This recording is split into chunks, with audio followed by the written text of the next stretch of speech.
Hey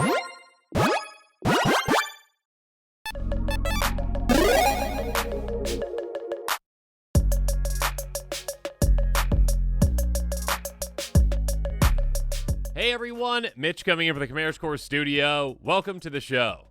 So on today's episode, well, some massive news reveal that, hey, one of the big bads that many thought might be gone, at least for a bit, might be back sooner than we think. Let's jump into it with the speculation that is pretty well-founded, I guess, because Mark Rosewater, the head designer at Wizards, probably has some insider information on what's going on in the Magic storyline.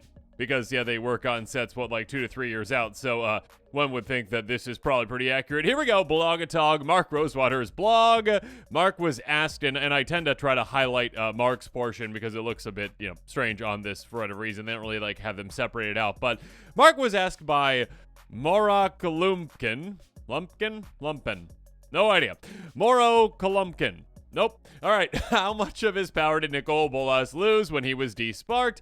Because if an omen path opens up to his prison realm, I'm worried. And the response from Mark Rosewater was, you have good reason to be worried. Really, during holiday season, we have a reason now to worry when it comes to Bolas coming back.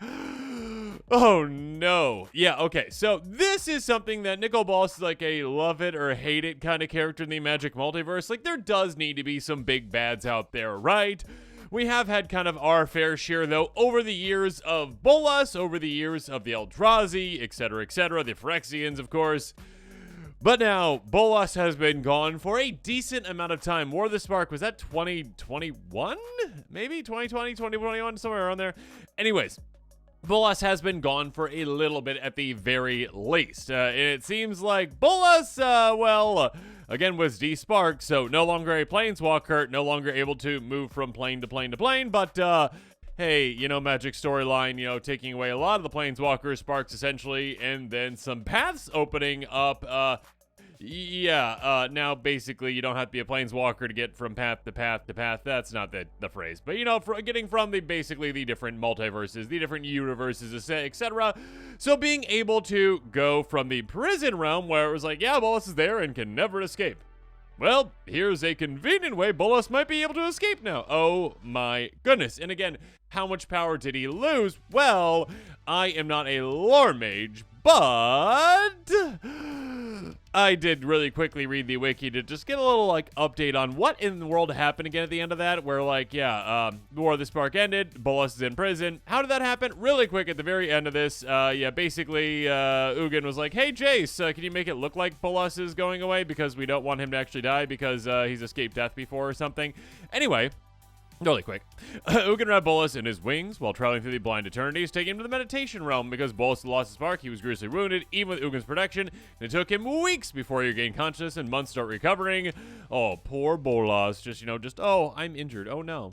Ugin told him that it was his world even before Bolas became a planeswalker, and that he helped him as it be reborn. Ugin also revealed that the gem in the middle of Bolas' thorns is part of Ugin's soul. He saw every step and mistake of his brother. Without permission from Bolas, to actually, know what's going on in his life. Okay, that's just a bit rude. Anyways, Ugin then informed Bolas that he had lost the use of both his names, so he couldn't be summoned by another being ever again. Okay, so no summoning, but now omen paths are a thing. Ugin told his brother that he'd become his jailer for the remainder of Bolas' mortal life and expanded himself all over the meditation realm. Now become a prison for Ugin and Bolas alike. They cannot leave it. But just to be certain that Bolas will never plague the multiverse again, Ugin keep watch over his brother until Bolas' natural death in thousands of years. Probably not going to happen. Probably going to be a little bit sooner rather than later. It's like, you're going to be in prison for thousands of years. But, yeah, this omen path just opened up, and Ugin was just, sleeping probably at the time or something like that. And Bolas just, crept out of there is probably what's going to be happening. I mean, written in a better way than that. But basically, Bolas is probably going to get out.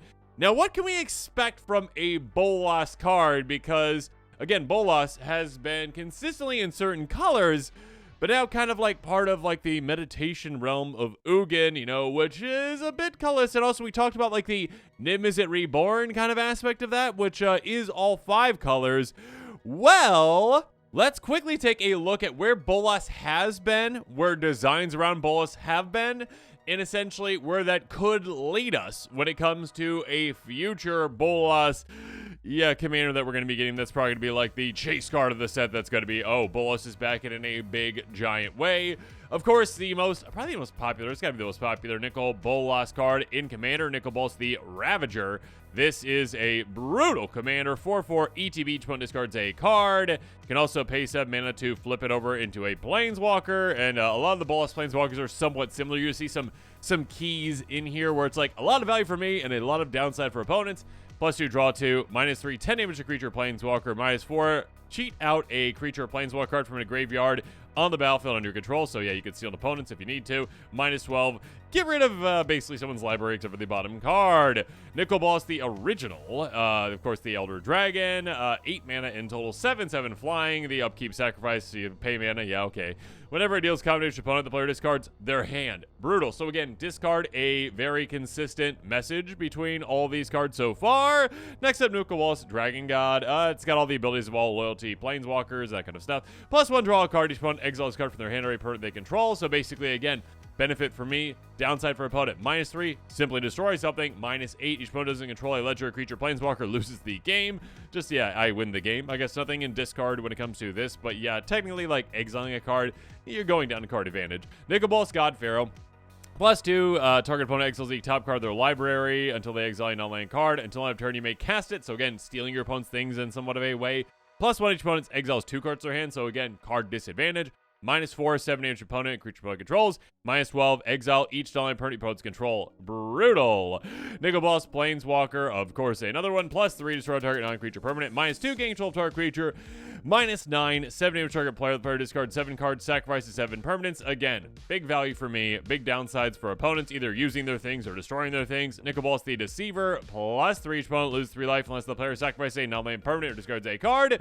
-3, destroy target creature, draw a card. -11, 7 damage each opponent, you draw 7 cards. So yeah, again, a lot of upsides for you, a lot of downsides for opponents. Discard or, card disadvantage for opponents is pretty consistent for these kinds of cards. So what can we see? And actually stealing your opponent's things too. What can we see from a potential future Bolas? Now, this is just my quick design of what I think a Bolas commander could be moving forward. And, yeah, let me know what your thoughts are on this. I could be very far off. I have been actually really close on certain things in the past where it's like, well, that was actually pretty good. I definitely have been off on certain things as well, but, I do think that kind of Wizards is going to reveal like a new reborn Bolas in a way. Again, we talked about Niv Mizzet being reborn essentially with Ugin's help in some way. I'm sure there's going to be some scheming of Bolas to somehow, get back to power of some sort, but also like the realm of Bolasm being like colorless with Ugin. So I do think that if we were to see Bolas again, which I do think that we are going to see Bolas again, and Morrow kind of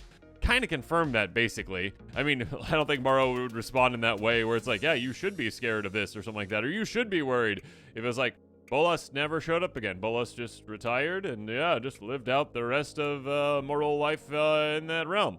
Yep, that was it. No, this is what I think is going to happen. Bolas, Unbound Scourge, a 7/7 Elder Dragon, going back to the roots as a 7/7.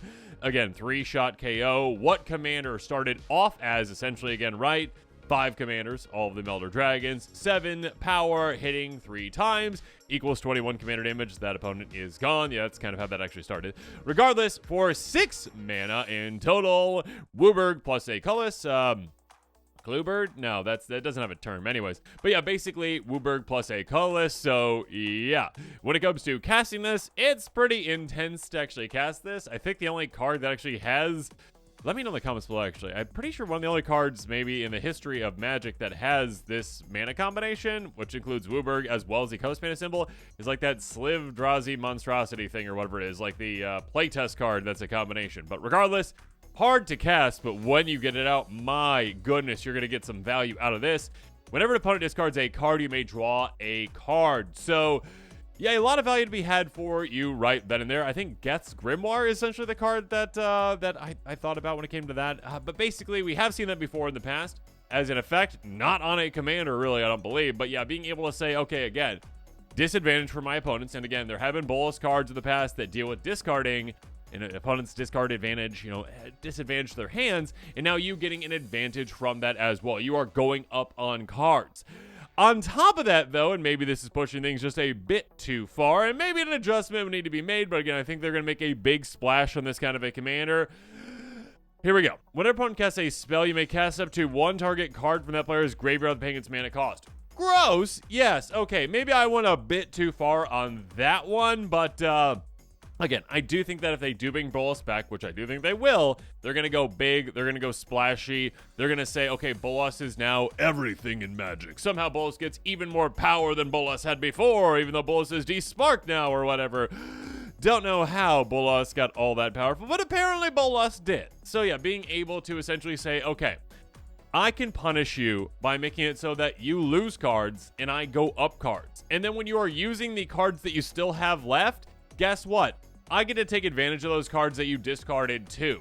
So essentially, you are feeding me. Everything you do is feeding me. You are feeding my power. I am having you discard. I am going up on cards. You are casting spells, the little tiny spells that you have left in your hand. Your tiny hand after I made you discard cards when my hand is massive. And all of a sudden, yeah, you are going to be, well, just playing into my hands, essentially. You are going to be giving me all the power by letting me play those things that you had to cast away. So that is essentially the card. I kind of maybe, yeah, please comment below on how I forgot to put flying on this for a dragon. But yeah, flying as well, probably. So there you go. Regardless, I do think that Bolas would go in a direction where I would think it would be 5-color, right? 5-color plus cost. I think that would be something that Wizards would do. Again, they want to change things up. They want to say, okay, this is a new reborn Bolas. How do you do that? Well, kind of in a similar way to Nimizit, reborn. And then again, making it incredibly impactful, incredibly powerful. We have not seen a Bolas that is, I mean, like the Bolas, the Ravager is decently popular, as it was at a time. But it is also one that's like mostly about punishing your opponents versus like really benefiting you until you flip it over. This one is going to be punishment and benefit. So I do think that something like this could be possible. I do think that Wizards would go this far when it comes to trying to bring Bolas back in a big way and getting a lot of attention around Bolas coming back in a big way. So yeah, I do think that this is a possibility. Let me know how far off I am in the comments below and how I somehow forgot to put flying on an Elder Dragon.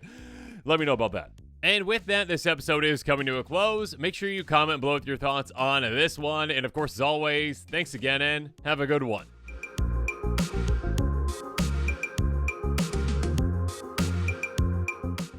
This show and episodes like this one are possible thanks to viewers like you. If you're looking for an easy way to help support this show, make sure that you like, share, and subscribe. Also, hit that bell notification icon so you don't miss any new episodes. You can also go check out our playmats and other merchandise at thecommandersquarters.com. Another easy way to support this show is with our TCG player affiliate links. So whether you're buying a deck or individual cards, you can use this general link right here or one in the description. And the final way that you can support this show is by supporting us directly by becoming a patron. There are many benefits to being a patron, and I truly couldn't do this without all of their support.